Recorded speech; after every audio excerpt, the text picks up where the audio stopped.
Great Expectations, Chapter 1, Pip. My first memory is of a churchyard. I was only 7 years old, and I was frightened of the graves that were all around me. My father and mother were buried there. I began to cry. My sobs filled the churchyard. "What's that noise?" cried a terrible voice. A man was hiding behind one of the gravestones. "Keep still, you little devil, or I'll cut your throat."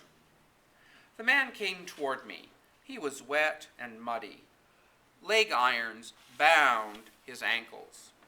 He limped and shivered and glared and growled. He was an escaped prisoner. All at once, the stranger grabbed me by the chin. "Don't cut my throat, sir," I pleaded. "Tell me your name. Quick." "Pip," I said. "Pip, sir." "Show me where you live," said the man. "Point out the place." I pointed to our village. It was about a mile from the church and 20 miles from the sea. Suddenly, the man picked me up and turned me upside down. My pockets were empty except for one piece of bread, which fell to the ground. Then the prisoner sat me on a gravestone. He tore into the bread like a starving animal. "Boy," he said between bites, "where's your mother?" "There, sir," I said, pointing to the gravestone over the man's shoulder. The man was terrified. He thought my mother was standing behind him. He started to run past me. Then he stopped and quickly looked over his shoulder. "There, sir," I explained timidly. I pointed at the gravestone. "That's my mother, and that's my father lying beside her." "Ha!" he muttered. "Who do you live with, then?" "My sister, sir, Mrs. Joe Gargery, wife of Joe Gargery, the blacksmith, sir." "Blacksmith, eh?" he said. He looked down at his leg irons. Then he limped over to me, grabbed my arms, and tilted me backward. He looked powerfully down into my eyes. I looked helplessly up into his. "Know what a file is?" he demanded. "Yes, sir." "You know what whittles is?" "It's food, sir," I said. "You get me a file," he said, tilting me farther backward, "and you get me whittles, and I'll let you live." I was so weak and scared that I clung to the prisoner with both hands. He let me go and glared at me. "You bring me the file and whittles tonight," he said, "and don't say a word to anyone. If you do, I'll tear your heart and liver out and roast them." The convict frightened me.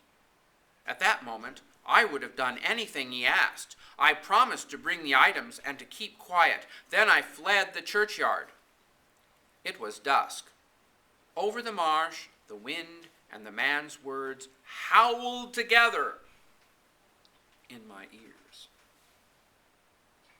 I knew I had to help the convict. If I didn't, he might track me down at Joe's. The only problem was sneaking the food past my sister. She was more than 20 years older than me, and she often lost her temper. If she caught me hiding food, I'd surely be punished. My sister's husband, Joe, was my friend. He stood up for me when he could, but tonight he gave me away when I tried to hide a piece of bread down my pants leg during supper. "I say, Pip, old chap," said Joe, "stop eating so fast. You couldn't have chewed that bread all the way through. You'll make yourself sick." "What's he done now?" asked my sister, looking up from her plate. "He's going to choke on his food," said Joe. "Pip, if you can cough it up, you should," he said. "It's not good manners, but your health's your health." I shoveled my food down when I was a boy, but not as fast as you. It's a wonder it hasn't killed you. My sister pulled me up by the hair. "You come and be dosed," she ordered. My sister's favorite punishment was a dose of tar water. She gave me a large spoonful. It was a thick, dark, foul-smelling liquid. It tasted like mud. I forced it down without a word. Later that night, while everyone slept, I tiptoed into the kitchen and snuck into the pantry. I grabbed the first thing I saw. It was a pork pie Joe's Uncle Pumblechook had brought for tomorrow's Christmas dinner. Then I took some brandy and a file from Joe's workshop. I ran to the churchyard. I couldn't wait to deliver the supplies and be done with the convict. The convict was happy to see me. I gave him the items he wanted and raced back home. I fell into a fitful sleep, huddled under my blanket. The shrill sound of a file scraping leg irons cut through my dreams. The next day was Christmas. Mr. Wopsle, the clerk at the church, was dining with us. Joe's Uncle Pumblechook was also there. I sat at the table and worried. Soon my sister would find out that the brandy and the pork pie were gone. Then I would really be in trouble. Dinner went on and on. I began to think I might survive the night. Then my sister said, "I almost forgot. Uncle Pumblechook gave us a pork pie." She went to the pantry to get the pie, but she returned with an empty plate. "Gracious me," she said, "it's gone. The pie is gone." I couldn't stand the guilt another minute. I had to get out of there. I jumped up from the table and threw open the front door. A group of soldiers was standing on our porch. One, the sergeant, held out a pair of handcuffs. "We need a blacksmith to fix these for us," he said. "Two convicts have escaped the hulks. We're going to find them." The hulks were the prison ships moored near the marsh. So there were two convicts, not just the one I had helped. Joe fired up the forge and fixed the handcuffs. He wanted to join the hunt. So did Mr. Wopsle and Uncle Pumblechook. We started off across the marshes, climbing up banks and down ditches. I sat high atop Joe's shoulders. I looked through the thick fog, hoping to spot my convict first. I knew he would think I had given him away. He would find me and roast me for sure. Suddenly, we heard shouting. The sergeant ran on ahead. Joe put me down, and we followed him.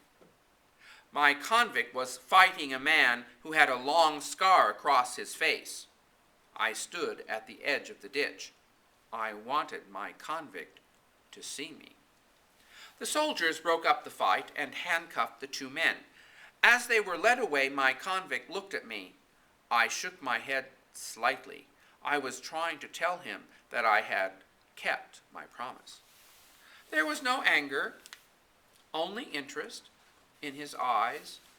I did not understand the look. Then he turned to the sergeant. "I stole a pork pie and some brandy from the blacksmith's," he said. "Oh, we were missing a pie," said Joe. "Remember, Pip?" Then he said to my convict, "Whatever you've done, we wouldn't want you to starve, would we, Pip?" I did not reply. By the light of the torches, I saw the black hulks lying near the muddy shore. The prisoners were rowed to the ship and taken up. The torches were tossed, hissing, into the water. I went home with a memory of that night burned into my brain forever.